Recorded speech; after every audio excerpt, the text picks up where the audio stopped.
Кыргызстанда эң биринчи конституция 1929 жылдын 30 апрелинде кабыл алынган.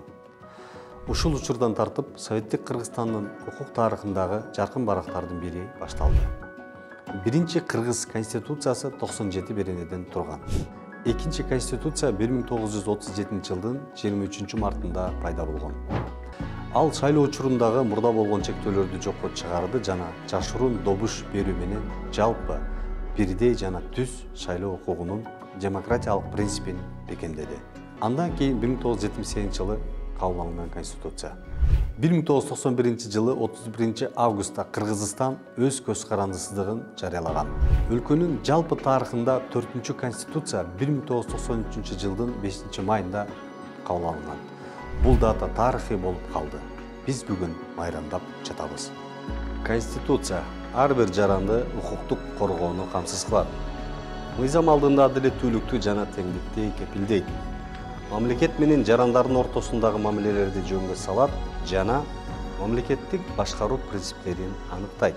5 май күнү быйыл конституциябызга 30 жыл толот. Ушул 30 жылдын ичинде биринчи жолу ушундай чоң иш-чара өткөрүлгөн турат. Конституция себеби деген конституцияга менимче азыркы күнү эл тарабынан да мамлекеттик бийликтин тарабынан дагы мындай мамилеси өзгөрүлө баштады дегенге мен ишенем. Эмнени белгилеп кетсек, бардыгыбыз түшүнүшүбүз керек. Конституция бул деген жөн эле негизги мыйзам эмес. Бул деген философиялык, саясий, укуктук документ. Бул деген биздин элдин тарыхын, ошол алдындагы максатын эмнени койду. Эгерде конституцияда жазылган преамбуланы окуп кетсеңер түшүнүктүү болот да. Ошол жерде керек болсо ушу 4-5 сөздө бүт ушу элибиздин кандай жолду өткөнүн, ушунча мезгилдин ичинде кандай кыйынчылык менен ушул эгемендүүлүккө жетти, мындан ары максаты кандай коомду түзөйүн деген ою бар, кандай шартта жашайбыз деген ошонун баардыгы ушул конституцияда камтылган да. Буга чейин 10 жылдыкта, 5 жылдыкта белгиленген эмес. Керек болсо ошол эле Казакстан менен Өзбекстан дайыма өткөрүп келишкен. Бирок бизде ошол биринчи жолу өткөрүлүп атат. Бул да абдан маанилүү нерсе деп эсептейм. Азыркы учурдагы иштеп жаткан конституция 2021 жылдын 11 апрелинде референдум аркылуу кабыл алынган. Баш мыйзам 5 бөлүмдөн жана 116 беренеден турат. Ноябрь, декабрь, январь 3 ай катуу талкуулар болгон бул маселе боюнча. Граждандык коомдун өкүлдөрү көпчүлүк болгон, адам укуктары боюнча бөлүк толугу менен граждандык коомдун мүчөлөрүнүн сунуштары менен жазылганда элдин колдоосуна ээ болгон конституция. Так цифрасы уже эсте жок, бирок жок эле дегенде 100дөн ашык адам укук системасынан окумуштуулар катышкан, мамлекеттик кызматкерлер катышкан. Но көпчүлүгү менин оюмча бир 60-70% жанакы 21 жылкы конституциялык кеңешмеде бул болсо граждандык коомдун өкүлдөрү болгон. Биринчи группа бул конституциянын бийлик жөнүндөгү бөлүмүн жазган, бир группа адам укуктарын бөлүгүн жазган, бир группа сот бийлигинин бөлүгүн жазып чыккан да. Конституцияда Кыргыз Республикасы демократиялык, укуктук жана социалдык мамлекет деп бекитилген да. Демократиялык мамлекеттин өзгөчө принциптери бар. Бул деген мамлекеттик бийликтин түзүлүшү. Ошол жерде принцип бекитилген мамлекеттик бийликти бөлүштүрүү жөнүндө. Бул деген мыйзам чыгаруучу бийлик, бутагы катары аткаруучу бийлик, сот бийлиги, ошол 3 бутак мындай тең салмактуу иштеш керек.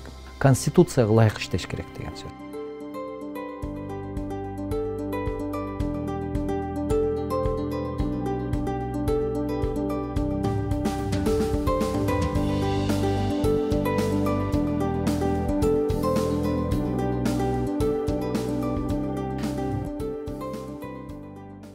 биздин максат, биздин эң биринчи мына немебиз, милдетибиз Конституциялык соттун ошол Конституциялык сот өндүрүш аркылуу элдин тийиштүү мамлекеттик субъекттердин кайрылуусу боюнча ошол мыйзамда жазылган ченемдерди Конституцияга канчалык ылайык келет ошол маселени текшериш.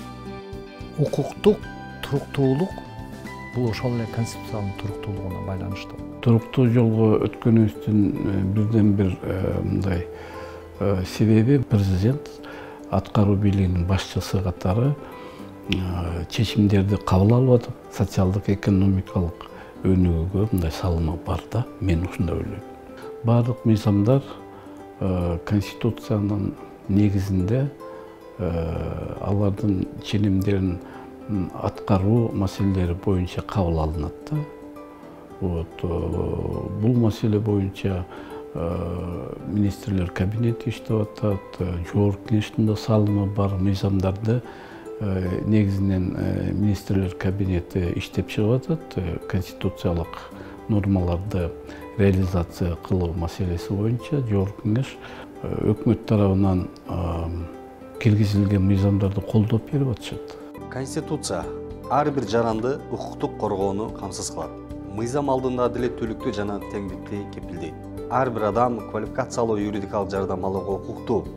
Мыйзамда каралган учурларда юридикалык жардам мамлекет эсебинен көрсөтүлөт деп белгиленген. Демек, мамлекет юридикалык жардамды кепилдейт. Бул ченем дагы адамдардын укуктарын, эркиндиктерин коргоо, сот адилеттүүлүгүнө жеткилүүлүктү камсыз кылат. Бул жаатта 2022 жылы мамлекет кепилдеген юридикалык жардам жөнүндө мыйзамы жаңы редакцияда кабыл алынган.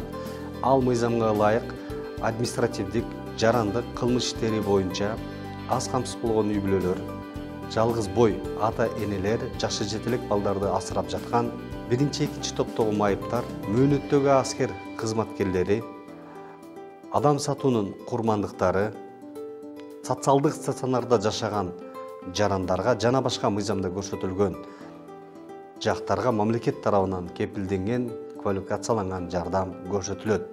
Конституциянын 19 беренесинин 1 пунктунда мамлекет элдин бакубат жашоосуна жана социалдык коргоого камкорлук көрөт деп турат.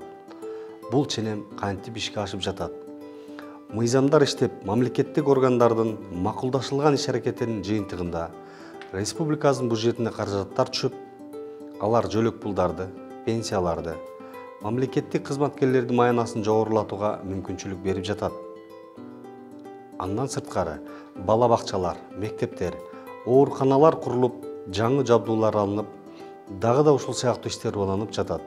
Албетте мунун баары Конституцияда көрсөтүлгөн туура баалуулуктардын бар болгондугу үчүн мыйзамдардын туура иштеп жаткандыгы жана туруктуулук эң негизги себептер. Ар бир жарандын мамлекеттен кызмат алууга укугу бар. Конституцияда кепилденгендей, алардын сакталышы, мамлекет тарабынан кызматтарды ыкчам, заманбап, стандарттештирүү алкагында көрсөтүү үчүн мыйзамдарды жана кызмат көрсөтүүлөрдү дебюрократизация иштери да жүргүзүп келүүдө. Бул кантип ишке ашырылат? Мыйзамдардын туура иштеши, бири-бирине карама-каршы келбеши, боштуктардын болбосу, жарандардын жана юридикалык жактардын баалуулуктардын заман талабын эске алуу менен мыйзамдарды инвентаризациялоо иштери 2021 жылдан бери улантылып келүүдө. Конституциянын ченемдери биздин мамлекетибиздин ар бир мыйзамында жана башка ченемдик укук актыларына жашайт десек жаңылышпайбыз.